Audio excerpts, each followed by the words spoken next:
I'll be very brief since we're running a little bit late. I want to welcome you to the Social Science Forum. Our speaker for today, as you can see, is Tom Laveist, a former colleague of mine from Hopkins. Tom is the Richardson Professor of Health Policy and Management at School of Public Health at Hopkins, and is also the Director of the Center for Health Disparities Solutions at Hopkins. He actually has some connections, prior connection to the University of Maryland system as a graduate of UMBS, and he's a parent of a UMBC student. I'm a parent and a husband. Oh, okay, well, double duty. So I'm sure he gets lots of fundraising letters from the administration and responds generously to them, so we have to respond generously to him. He's going to talk to us today about disentangling race and socioeconomic status to study health disparities. We all look forward to this. Welcome. Thank you.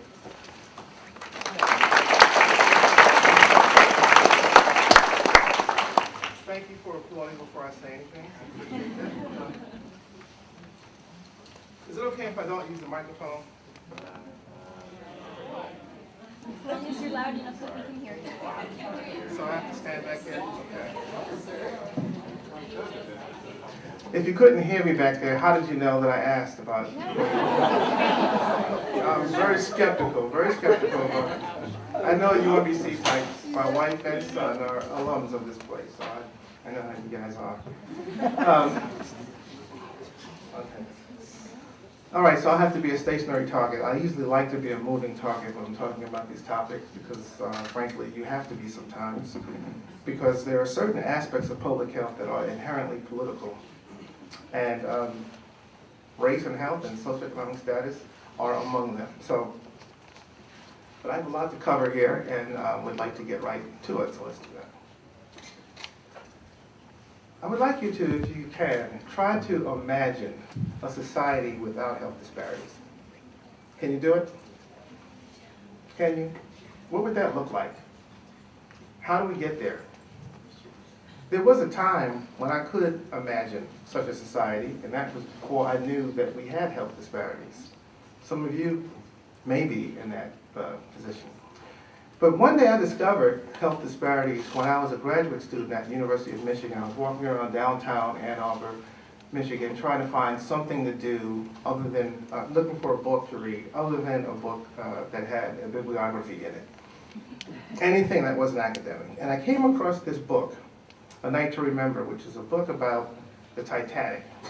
Now, since I could only afford to shop at the clearance section of the used bookstore, I'm thumbing around this table with 50-cent books, and I pick up this book and start thumbing through it, and I come across this data. So yes, even trying to get away from writing a dissertation and being a serious graduate student, I still found data.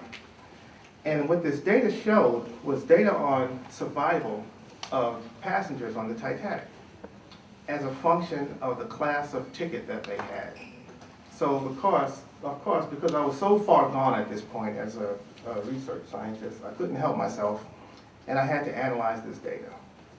And what I found was that there was this relationship between class of ticket and survival. So that if you were a first-class ticketed woman, 97% survival.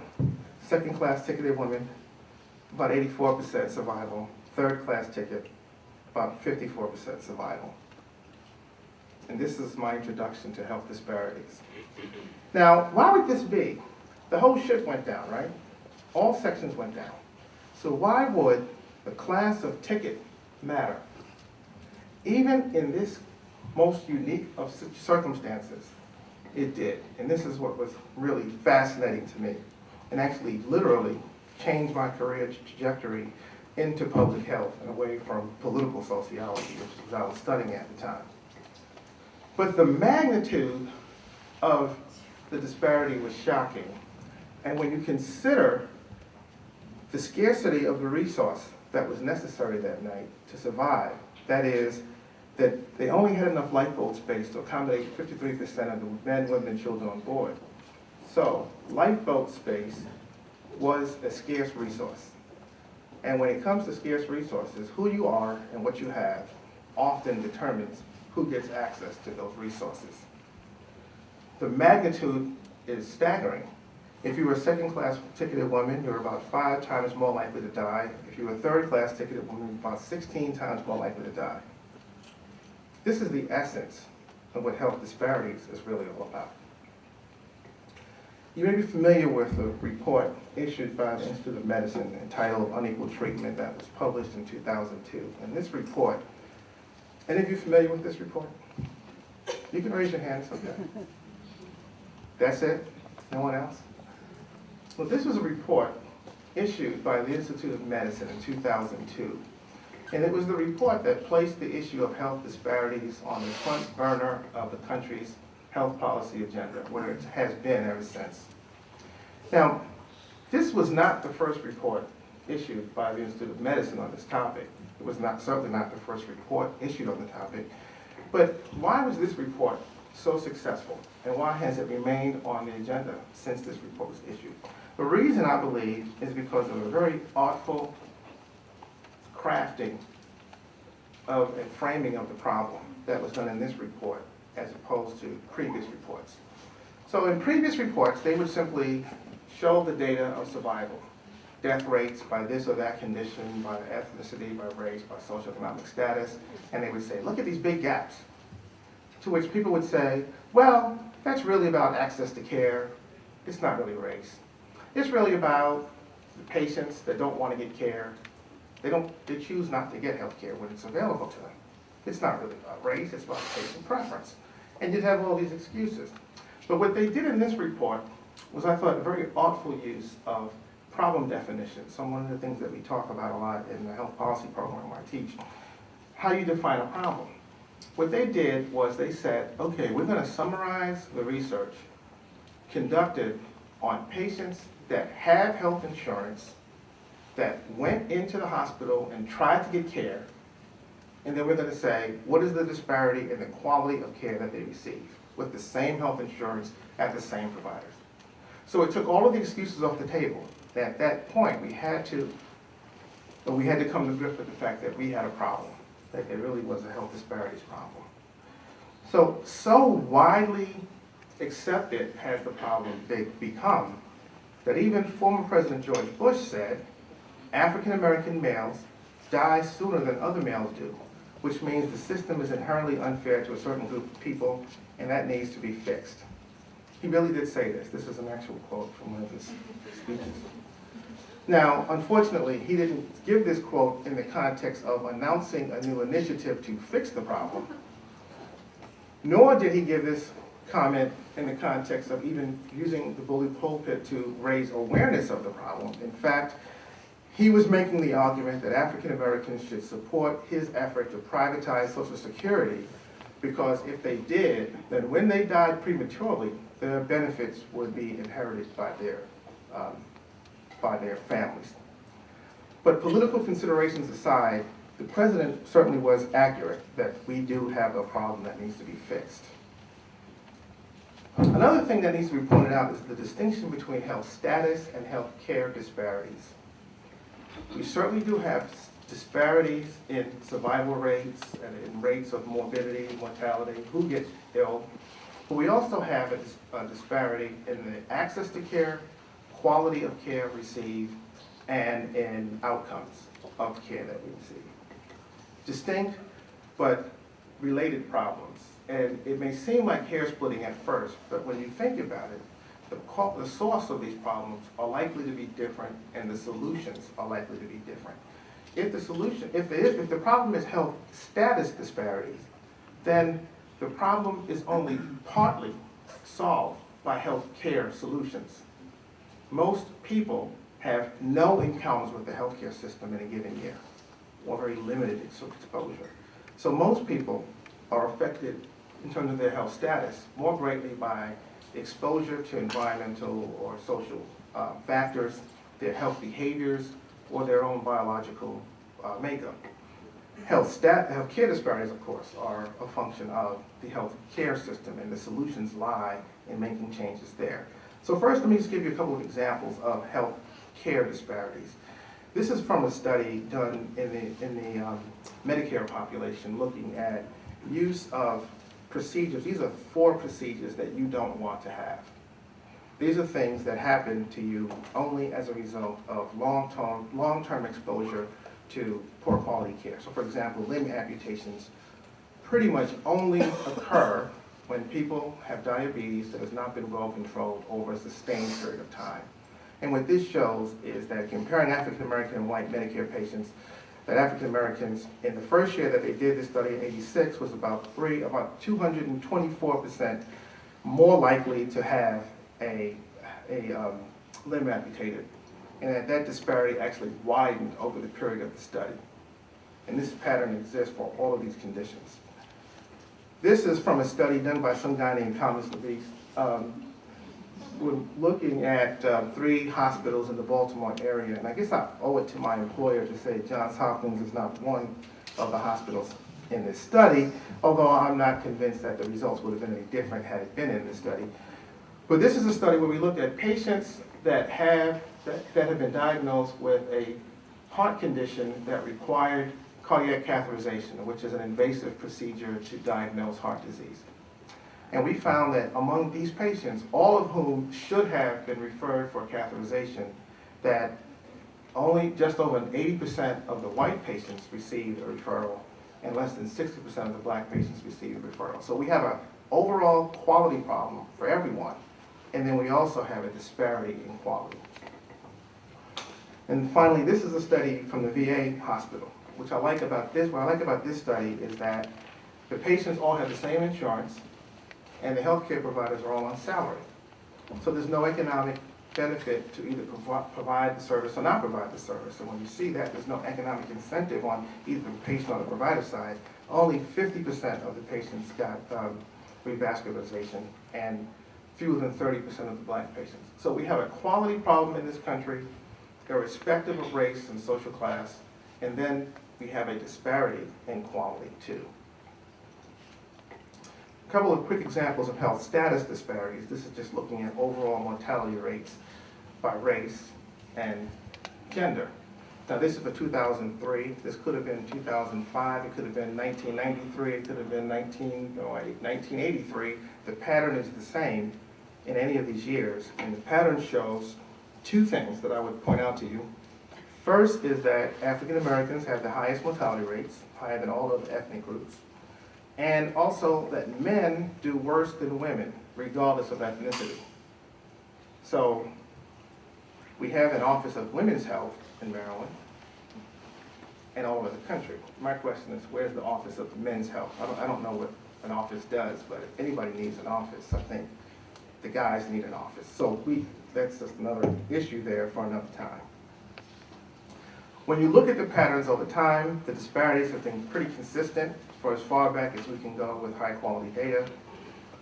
And when we look at specific causes like infant mortality, we see that not only has the pattern been there for many years, many decades, but when you look at the disparity, it actually is widening because the white rate is improving at a faster pace than the black rate is.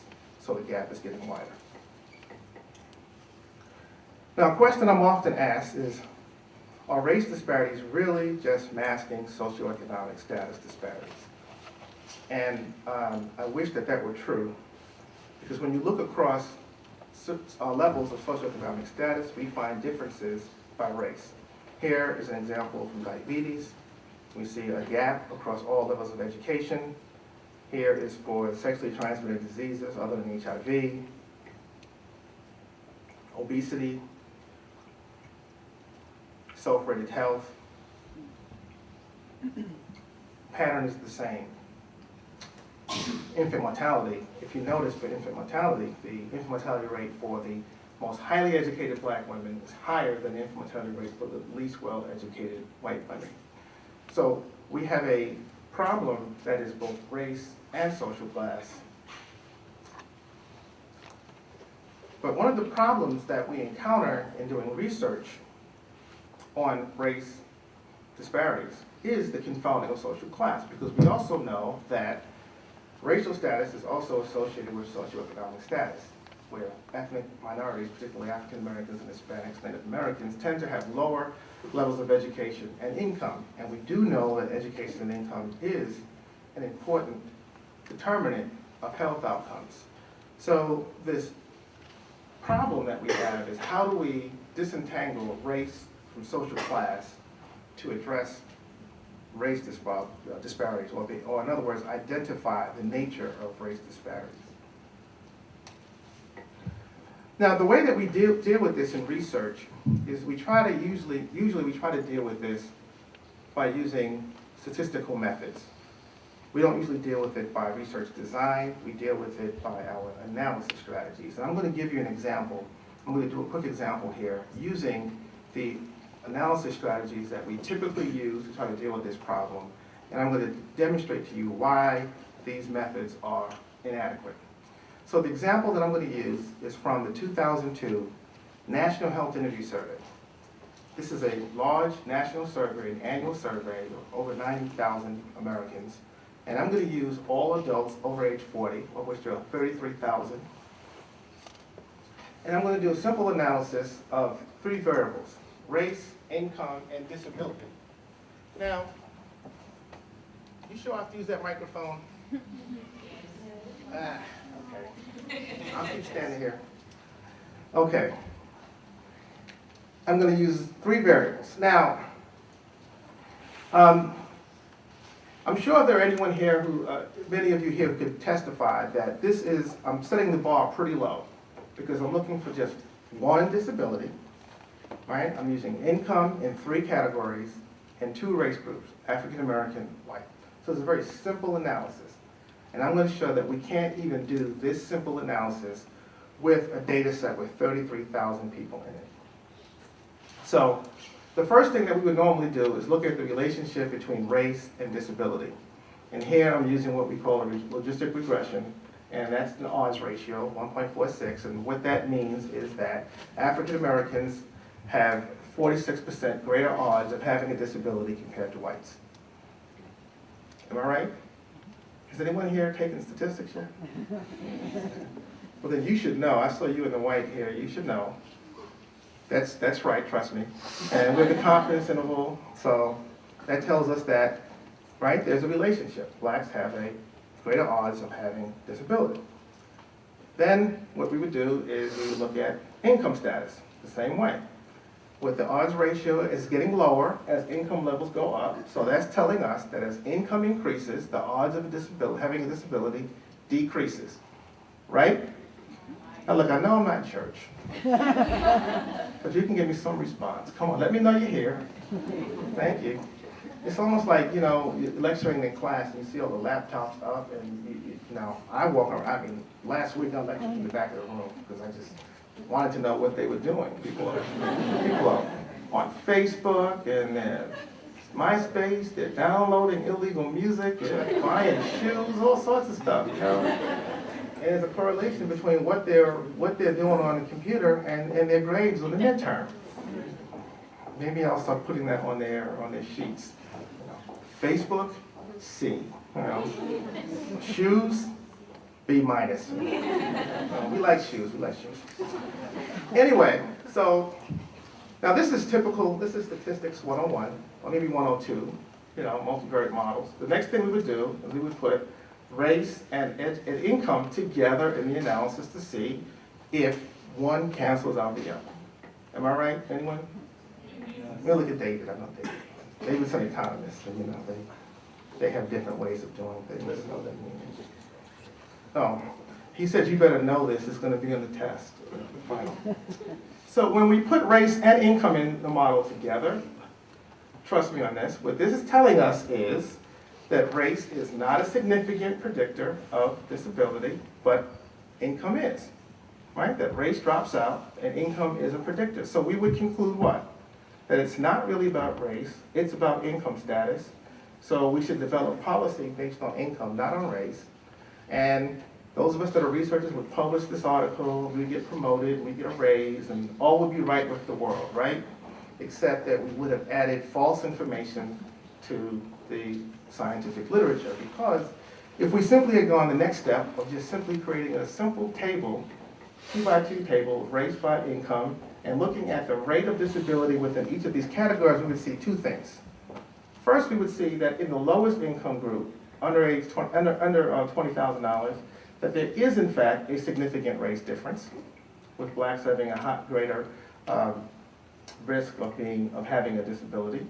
And we would also see that in the highest income group, the rate for disability for African Americans is being calculated on only 8 events, meaning only 8 people with incomes over $75,000 that are African American had a disability in a data set of 33,000 people. So how many studies have you read with far smaller samples that are using this technique, this simple method that we teach every day in class? And think about that. So how many articles might there be published in the research literature that made this mistake or has this inadequacy or this limitation, but we don't account for it? I would venture to guess a lot of what we've published is simply wrong because they didn't go this next step, because we're typically not taught to do that. So there's more. Another problem that we have is that this country is very racially segregated, which may be a surprise to some of you. So let me give you an example extreme example of something that once happened to me. I was sent an article to review by a very famous and well-respected academic journal that everybody in this room would recognize if I told you the name. And they wanted me to review the study for publication. It was a study about, the title was something like race differences in use of firearms among black and white adolescent males, or something like that. You see article titles like that all the time in the research literature. So I read this article, and unfortunately for this author, the data they used is from Maryland. And unfortunately, they sent the study to be reviewed to somebody like me who lives in Maryland. So as I'm reading this study, I find that the black males in the study are all from Baltimore City. The white males in the study are mostly from Garrett County. Now, I know in this audience, you all get it, right? When I talk about this when I go to other states and talk about it, people are like, well, what's the big deal? Well, the big deal is, of course, in Garrett County, they're using long guns or rifles. In Baltimore City, they're using, well, pistols and assault weapons. Right? And Garrett County, they're shooting at pheasant or deer or wildebeest or whatever they shoot at out in Garrett County. Well, whatever it is, they're shooting at 4-legged animals. In Baltimore City, they're shooting at each other, right? Now, I can tell you, I know a lot of whiz-bang statistical wizardry to get the data to confess pretty much whatever I wanted to confess. But I don't know of a statistical technique that makes this an apples to apples comparison. More like an apples to watermelon comparison. I know that was a bad joke, but okay. The point is that clearly we're studying 2 different and unrelated phenomena in Baltimore City and in Garrett County. And luckily, this time, it was sent to someone that knew the state and was able to say, no, we can't publish this in this highly prestigious journal. This can't be published. Now, that's an extreme example. But what I'm saying to you is that while that's an extreme example, that typically it happens in a much more subtle way. Look at these national studies. We don't account for the fact that people of different racial groups live in very different environments and therefore are exposed to very different health risks. And then we just look at them without accounting for that, and we say, well, the black rate is this, the white rate is that, there's a race difference, and it must be biological. But of course, we are never called upon to demonstrate what that biological difference is. Nor has anyone ever done that, to demonstrate what this biological difference is. This biological difference that produces cancer and heart disease and diabetes and schizophrenia and homicide, by the way, and HIV, and I don't know what that gene is that does all of that. If any of you have isolated it, please let me know, because I'd love to know what that is.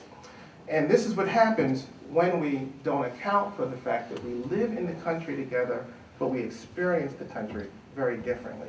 And at least to some extent, the disparities that we see are likely to be a function of the differences in the way that we experience the country, as opposed to skin color, which is what race ultimately is measuring directly. So here's another example of the problem. And of course, this being a Baltimore audience, you may recognize some of these places that I'm going to show you in these pictures. This is a high school in the Baltimore metropolitan area. And as I'm taking this picture at the entrance of this school, you see, we don't need to name the school, we see grass and trees, and we can't really see the buildings from the entrance. As I drive onto the campus, we see some of the buildings off in the background, and as I come across to the back of the campus, here is the gymnasium where the basketball team and the volleyball team and the gymnastics team performs. This is a high school in the Baltimore metropolitan area. This is also a high school in the Baltimore metropolitan area. This is an upper middle class suburban area in this Baltimore region. Again, I'm taking a picture at the entrance of the school. There's a lawn, and there's some trees. The building is clearly visible to the street. I come around to the back of the building, and here is the soccer team going out for afternoon practice onto an wide open field. No spectators for the bleachers, no bleachers for spectators to watch the baseball game, you notice. And then as I come around to the other side of the building, here are the portable classrooms where some of the classes are held, because in this upper middle class suburb of Baltimore, the building is not adequate to meet the number of students that need to use the school. Finally, here is a high school in the Baltimore metropolitan area. So there's no lawn here, but if you look real closely at the cracks and there's some weeds there. And we've got a tree, there's a tree. So what's my point? The point is that the graduates of each of these institutions are listed in those data sets that we rely on as high school graduates. But do you think that perhaps there are differences in the life chances and opportunities of the graduates of these institutions?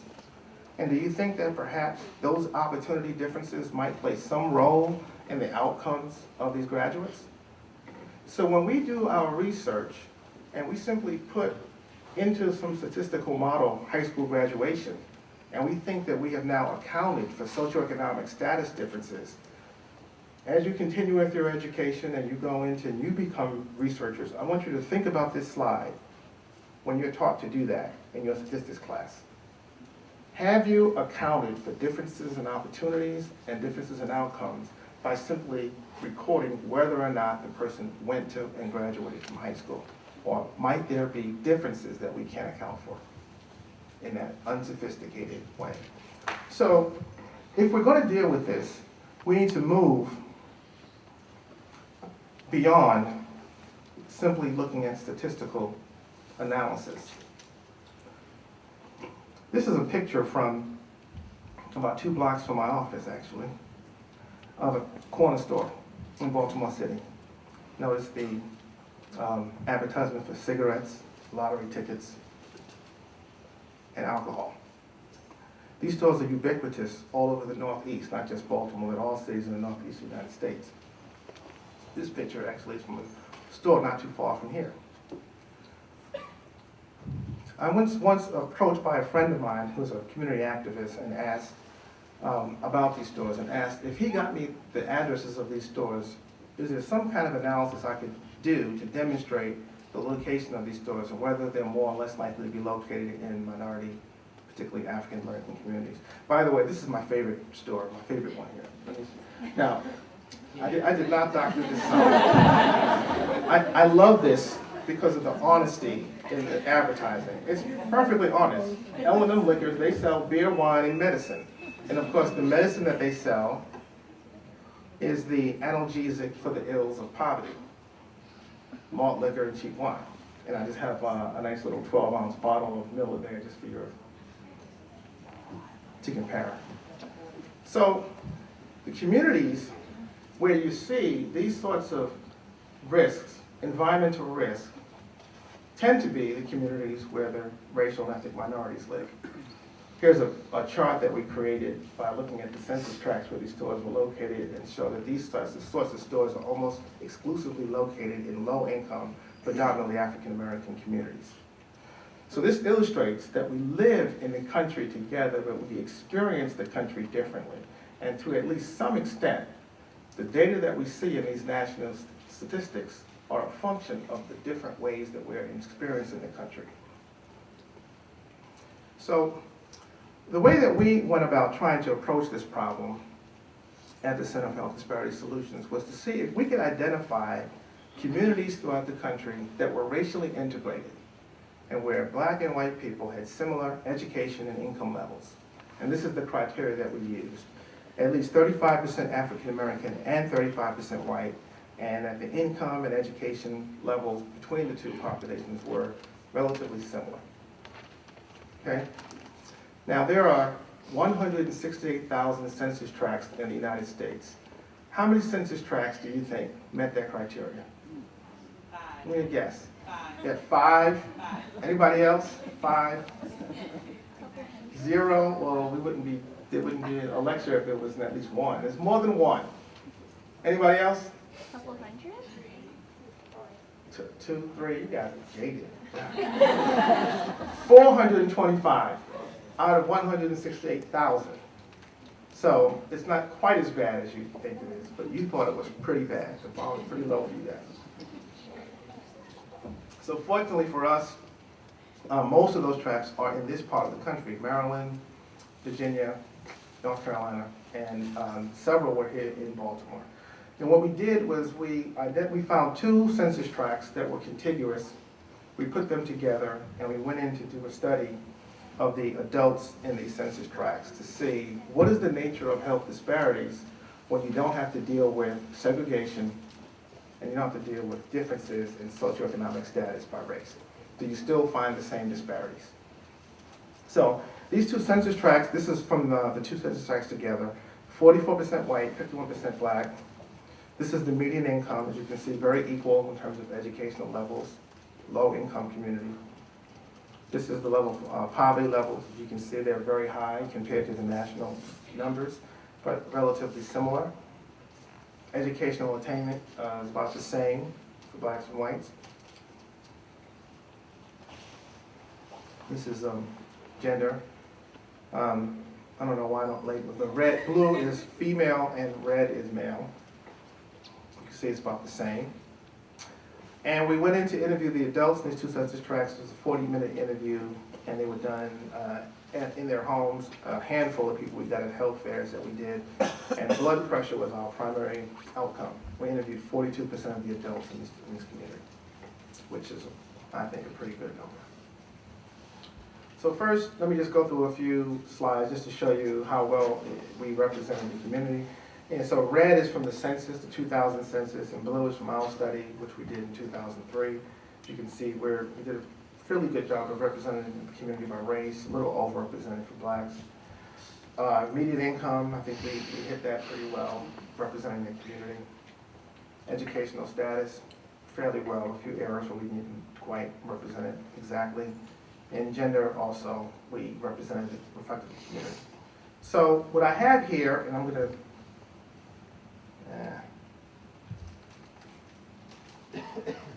let me just move ahead to this. This is a little easier to follow. So what we did was we conducted analysis to look at the disparities in our community, in the Baltimore community, which we call EDIC, Exploring Health Disparities in Integrated Communities, and we compared that to the National Health and Nutrition Survey, which is a national study done by the federal government. And what these statistics tell us is that in the national study, the disparity is about 2 to 1. That is that blacks have about double the odds of being hypertensive compared to whites. And in our study, we said that the disparity is much smaller. In fact, if you look at the percent difference, it ranges right around 1/3 of the disparity in hypertension appears to be explained by looking at people who are living in similar risk environments, utilizing the same healthcare system, and being exposed to the same levels of social stress. One other point that I want to make, and then I'll stop and take your comments and questions, is that we measured people's blood pressure, but we also asked people if they were hypertensive, if they've been diagnosed with hypertension, and if they were being treated for it. And so we put these 2 together to see how many people said that they were being treated, but then when we measured their blood pressure, we found them to be have elevated blood pressure.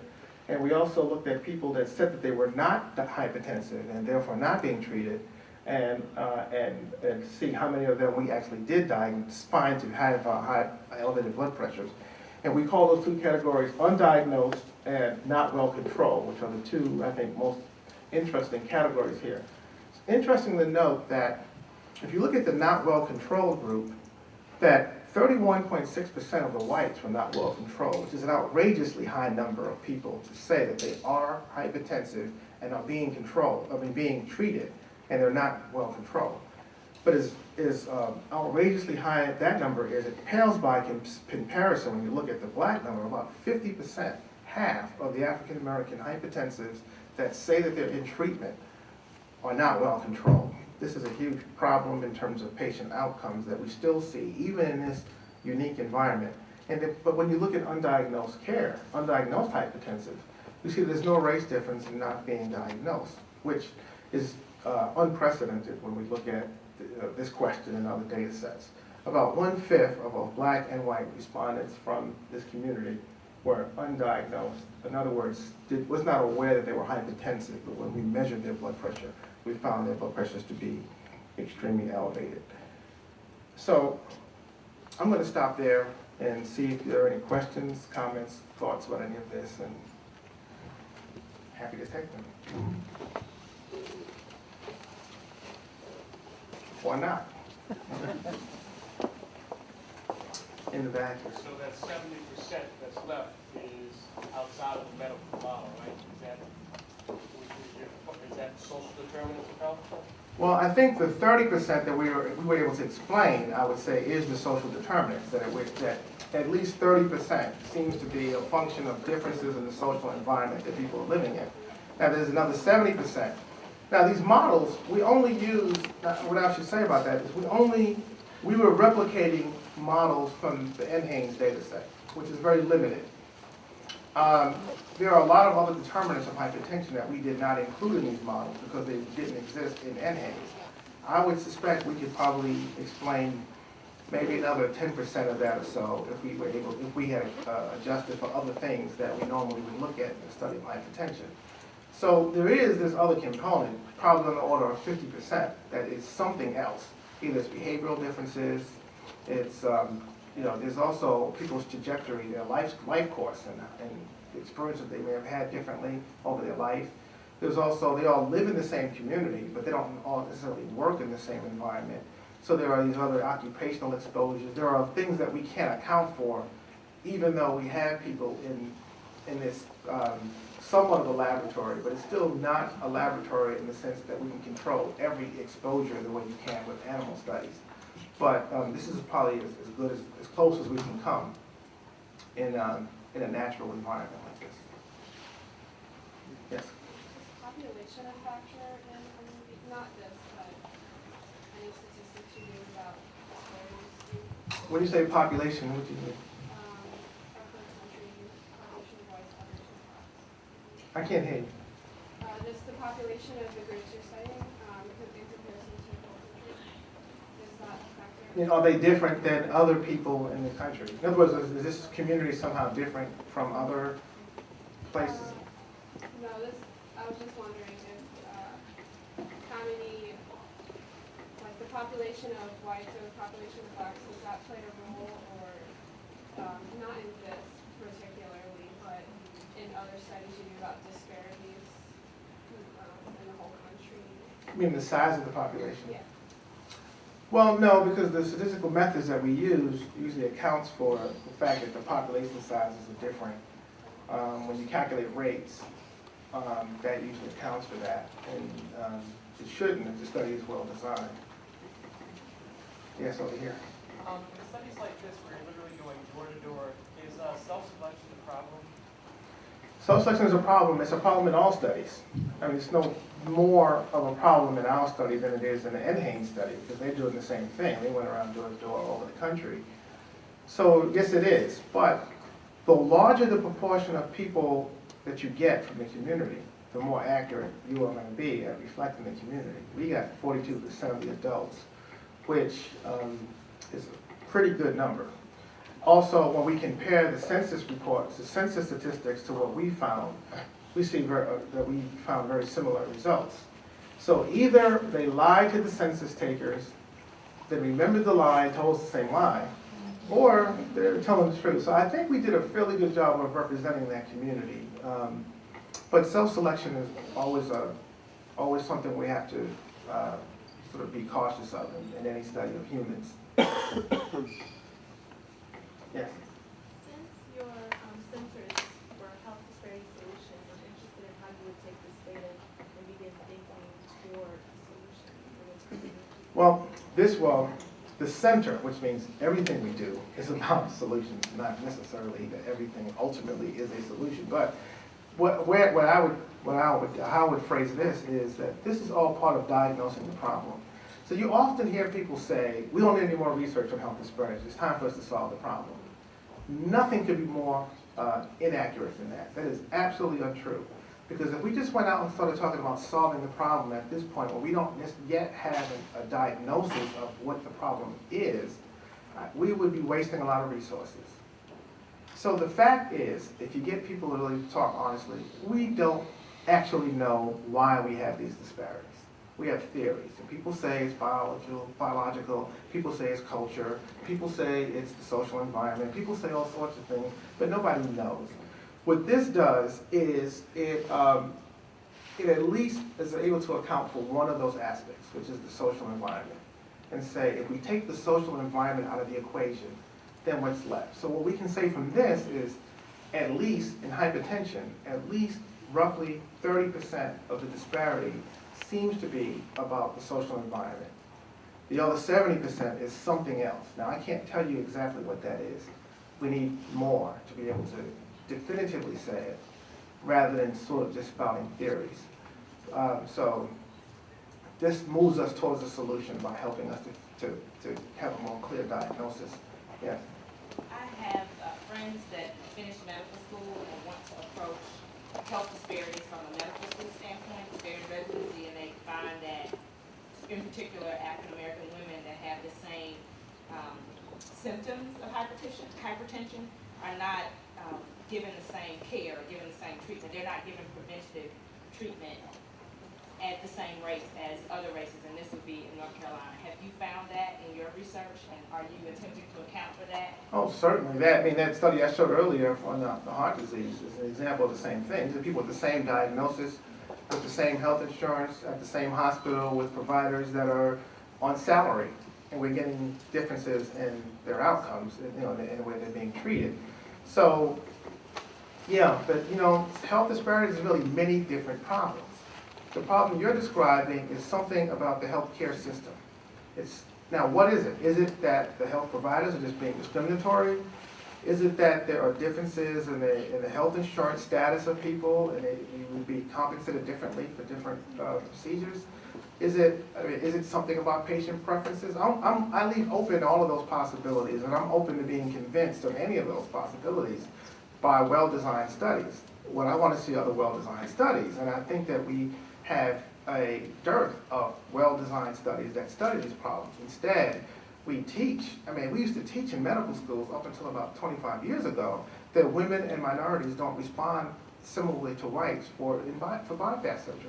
That was being taught as a matter of course in many medical schools. So there's a lot of old wives' tales and outright fallacies. We created a new drug. Have you heard of Bidil? We have the first drug approved by FDA for only one race group was approved when? 2002, 2005, 1905, or 1805? What do you think? 2005. That is the most outrageously ridiculous idea. The fact that there would be a drug that would work for blacks, for African Americans. So, okay, you're in your treatment room, and Tiger Woods walks in the room, right? He's got one black grandparent, one Chinese grandparent, one Thai grandparent, and one grandparent that's half white and half Native American. Do you give him Bidil? All right. Colin Powell walks in the room. He's got two grandparents from Scotland and two from Jamaica. Do you give him Bidil? Barack Obama walks in the room. He's got two grandparents from Kenya and two white American grandparents. Who did they inherit their Bidil receptor from? And how can you know by looking at their skin color? Now, if it was 1905 or 1805, okay, you know, sort of, they were even more psycho than we are now about race.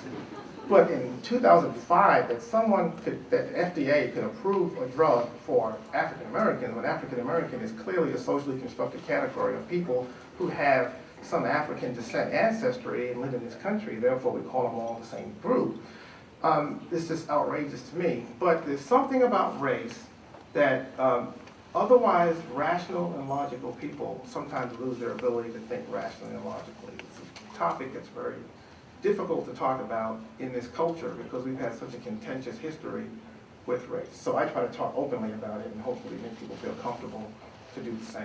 I was going to say, because what about going the opposite way, right? The work in the CDC, the allostatic loads, and the work that if you account for genetics and you account for access, that only explains 30% of disparities. So you have 70% of which you just said 30% is not personal responsibility, right? So there is some work, I think, being done way upstream, so to speak, that isn't necessarily focused on symptoms or, you know, the parsed studies, but looking way up to the root causes. Can you talk about root causes and how that plays out in research? By root causes, this is an interesting term because depending upon your discipline, root causes means different things to different people. Sure. So I was talking to one of my colleagues from molecular biology, and she was on a faculty meeting. She was all excited about some new discovery in her lab that she's talking about. And she's so animated, and she's, and then the gene switched on, and then the cell starts to hypermethylate, and then you have clinically developing cancer. Isn't that exciting? And I'm looking at her and saying, okay, you're taking me back to, you're taxing my biology. And I say, a protein was what again now? You know, and she was all excited about what happens after this gene switches on. And I said to her, well, why did the gene switch on? And she's like, why did the gene switch on? Who cares why the gene switched on, and when it switched on, this is what happened. So we can figure out how to switch it off, then I'm like, well, why don't we just figure out how not to have the gene switch on in the first place? And who cares what happens after? And the fact is we were both wrong in the way we were thinking about it. The fact is if you want to understand cancer, you need to understand the whole process, why the gene switches on and what happens after. So for her, root cause was the cell began to hypermethylate, right? And for her, that was the root of the problem. For me, the root of the problem was something happened. There was some exposure, or there was some behavior, or there was something that happened to this person that made that gene switch on. And so root cause means many different things. Now, most times when people talk about root cause, they're talking about social factors, economic factors, the things that I'm talking about here. I think that there has been several studies that have shown that social determinants certainly are important in determining health of populations. Here we're estimating about 30% or somewhere in that range. Other studies have found other numbers, but they've all tended to be right around the same percentage. So that tells us that, you know, if that's accurate, about a third of the disparity seems to be about social determinants. 70% is something else. We haven't yet characterized exactly what that is, and I think ultimately that's what we need to get. Yeah, right here. So what you just said got me thinking about those neighborhoods that you picked, and it's a really innovative idea. But then what you just said got me thinking, well, is there something special then about those neighborhoods that they're these 400 out of the 100,000 that are across the 148,000. 168,000 Yeah. from across the U.S. This very tiny, unique set. Is there something about them that perhaps reduces, perhaps increases that factor to 30%? Okay, that's a good question. So we did tests to try to figure that out as best we can, and we did two things. One we've done, and one we're in the process of doing. The first is we went to the National Health Interview Survey, and we picked out a person that was similar to a person in our data set and matched them. And similar in terms of their age, race, gender, income, education, and we matched them to somebody in our data set. And we said, okay, are these people similar to our people in terms of their health status? And they were pretty similar. That was one test we did to try to figure out, are they represented all poor people nationally, or is it just some strange group of people that happen to live together? So I don't think they are. The other thing is that we are going to be going to a high-income community next year, and then the year after that, we're going to a rural community in the South. We're going to do a similar study. So we're going to know. We'll be able to go to other communities, and then later on, hopefully, we can get funds to do a national study of people living in communities all over the country, and we will be able to answer that question more definitively. But right now, the evidence that we have suggests that these people are not atypical. We'll take just maybe one more question and then go to informal discussions after that, because the hour's late. Yeah. Will the universal healthcare system make any sort of effect on these results? Yeah, I couldn't hear you. Will the universal healthcare system make a difference in any way when people being diagnosed, being treated? Okay, will universal health care make a difference? I believe universal health care is, well, it's a little bit longer answer than you probably think. It's not a yes or no.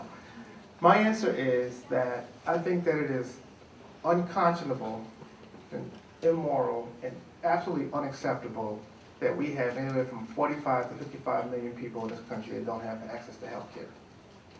And I'll even go as far as to say that it is unacceptable to me that we even have health insurance, that we shouldn't have health insurance, that we should simply have a single-payer system where every American is in the same risk pool and in which spreading the cost across the entire pool of the population. But that's what I think. Unfortunately, I'm a minority.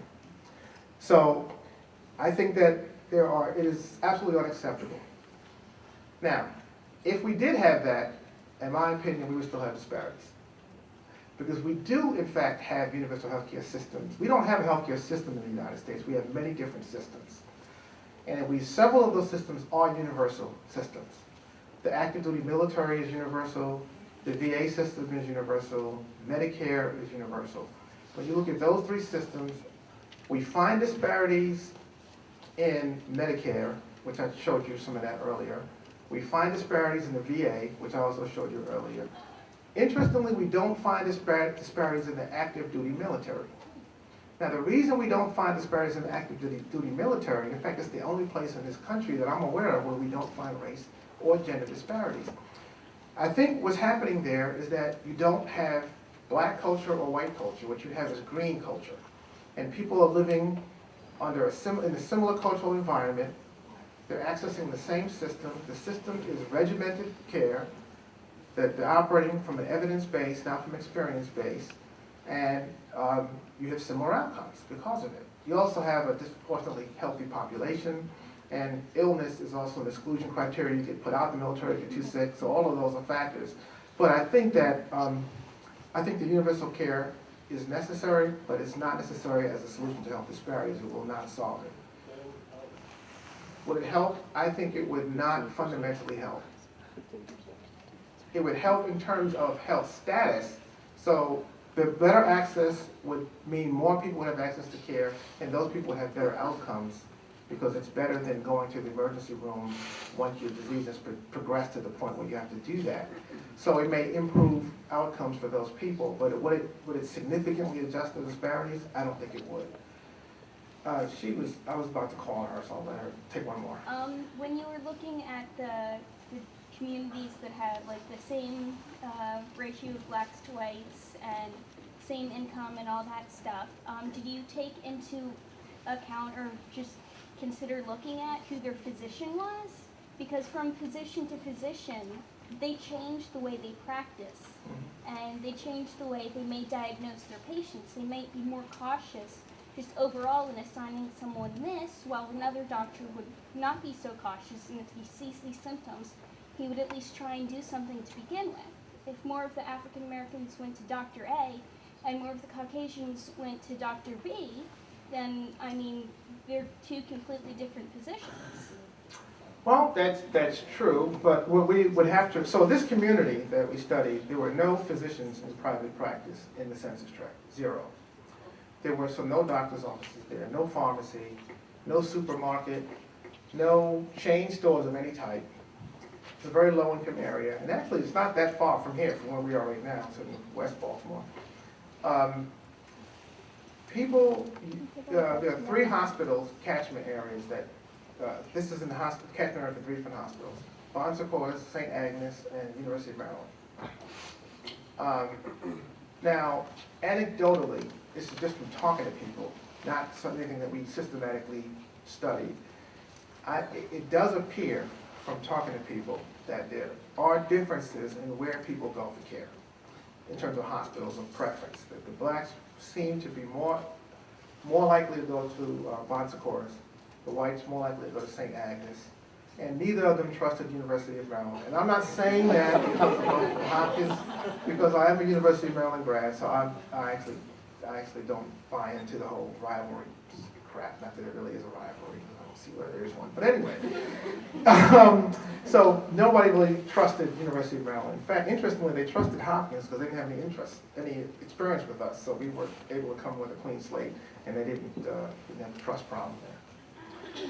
I think that they probably are seeing different physicians to some extent. I would also point out that the physicians at those 3 hospitals cross over a lot, so there's a lot of overlap. And I would also say that there were a lot of people that did not have a private physician as a usual source of care. They were going in clinics as a usual source of care. And the final thing I would say is that that may help to explain this data on the hypertension control and diagnosis. But when you look across a variety of health conditions, you see different outcomes, and the degree to which medical care really produces the health outcomes for a population is not as much as you might think. The other factors of patient behavior and exposures account for more of population outcomes than medical care. Thank you very much.